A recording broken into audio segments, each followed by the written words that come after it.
The year is 1943. Europe is a fortress. The Allies are planning their next move to break Hitler's grip, and all eyes are on one location, the island of Sicily. It's the soft underbelly of Europe, the obvious and logical point of invasion. And that was the problem. It was too obvious. The Germans knew it, and they were waiting. The beaches of Sicily were heavily fortified with elite divisions, machine gun nests, and artillery. A direct invasion would be a bloodbath, costing tens of thousands of Allied lives. How do you attack the one place everyone expects you to, without walking into a massacre? You have to make the enemy look the other way. You have to sell them a lie so convincing, so detailed, so real, that they'll move their armies. To do that, British intelligence didn't just invent a plan. They invented a person, a ghost who would change the course of the entire war. The challenge fell to a small, secret committee in the British Admiralty, led by two brilliant and eccentric minds, Ewan Montagu and Charles Cholmondeley. Their idea, codenamed Operation Mincemeat, was as morbid as it was genius.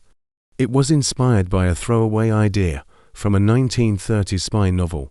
The plan was this: find a dead body, dress it as a high-ranking British Royal Marine officer, give him a fake identity, and then chain a briefcase to his wrist containing meticulously fabricated secret documents. These documents would hint that the Allied invasion was actually targeting Greece and Sardinia, and that Sicily was merely a diversion. Then, they would dump the body off the coast of Spain, a country that was officially neutral, but secretly crawling with German spies, and make it look like he was the victim of a plane crash at sea. They would then sit back and hope the Germans took the bait. But this led to a series of terrifyingly complex questions. Where do you get a body without anyone knowing? And more importantly, how do you make a dead man believable? This is where the operation went from a simple plan to a masterpiece of storytelling. They couldn't just have fake orders. They needed a fake life. First, the body. They secretly obtained the body of a homeless man, Glindwer Michael, who had tragically died after ingesting poison. He was an anonymous man in life, but in death, they would give him a new identity and a heroic purpose. He was to become Major William Martin of the Royal Marines. And then, they built his world. They filled his pockets with what spies call pocket litter, the small, intimate details that make up a life. He had 2 love letters from a fictitious fiancée named Pam, who was actually a clerk at MI5, a receipt for a diamond engagement ring, an angry letter from his bank about his overdraft, Stubbs' 4 London theatre tickets, an ID card with a picture of a real officer who looked vaguely like the deceased, and even a stern letter from his father disapproving of his choice of fiancée.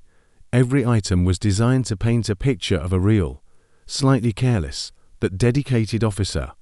If the Germans believed that Major Martin was a real, living, breathing person with a messy love life and money problems, then they would have to believe the secret documents he died carrying were real, too. On April 30th, 1943, the submarine HMS Saraf surfaced off the coast of Spain. The crew carefully slid the body of Major Martin into the water, his briefcase securely chained to his wrist. Ewan Montagu and his team read a psalm over the body as it drifted away. Their part was done. Now, everything was up to chance. Days later, a Spanish fisherman found the body. As hoped, the Spanish authorities, despite being neutral, quickly photographed the documents before handing them over to the British. And, just as the spies had predicted, a Spanish agent immediately delivered copies of those photos to the top German spy in Madrid. The documents raced up the chain of command, all the way to Berlin. The Germans were masters of intelligence. At first, they were skeptical. But the sheer detail of Major Martin's pocket litter, the love letters, the overdraft, the theatre tickets convinced them. It was too personal, too real to be fake. Hitler himself became convinced that the documents were genuine. He fell for it, completely. He issued a direct order. Measures regarding Sardinia and Greece are to take precedence over all else. he diverted an entire panzer division from France to Greece and sent orders to reinforce Sardinia, leaving Sicily dangerously exposed. On July 9, 1943, the Allies launched Operation Husky, the invasion of Sicily. They landed with over 150,000 troops, and instead of the massacre they had feared, they found a confused and under-strength defense. The German and Italian forces had been looking the wrong way. The invasion was a stunning success, and it marked the beginning of the end of the war in Italy. The deception had worked perfectly. Thousands of Allied lives were saved.